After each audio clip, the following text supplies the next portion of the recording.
ఆడ మేడిగడ్డను ఎండబెట్టిండు, నీళ్ళు ఇస్తలేరు రేవంత్ రెడ్డి. ఇయ్యడు. ఎందుకు ఇయ్యడు?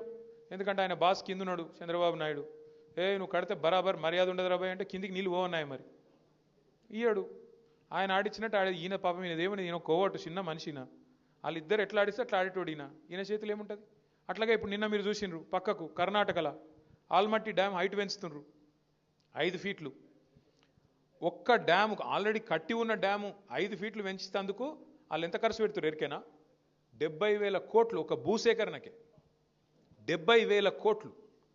అదే కేసీఆర్ గారు 40 లక్షల ఎకరాలకు నీళ్ళు ఇచ్చే ప్రాజెక్టు దాని మీద 93,000 కోట్లు ఖర్చు పెడితే తిన్నాడు 1,00,000 కోట్లు తిన్నాడు 1,00,000 కోట్లు తిన్నాడు వేసుకపోయింది ఇంట్లోకి. మనం ఎప్పుడైనా ఆలోచించినామా కనీసం? అరే 93,000 కోట్లు ఖర్చు అయిన ప్రాజెక్టులో 1,00,000 కోట్లు ఎవడెట్లా తింటాడు? మరి 1,00,000 కోట్లు ఈయననే తింటా బరాజులు ఎవడు కట్టిండు? ఆ పంప్ హౌజ్లు ఎట్లా కట్టిర్రు? ఆ సొరంగ మార్గాలు ఎట్లా కట్టిర్రు? మరి ఆ మొత్తం కాలువలు ఎట్లా కట్టిండ్రు? గన్ని రిజర్వాయర్లు ఎట్లా వచ్చినాయి? గిన్ని నీళ్ళు ఎట్లా వస్తున్నాయి? ఇలా భూమికి బరువు అయ్యేంత పంట ఎడికెళ్ళి వండుతున్నది అని ఎప్పుడైనా కూర్చొని ఆలోచించినవా? ఇక తిన్నాడట అంటే తిన్నాడు తినే ఉంటాడు.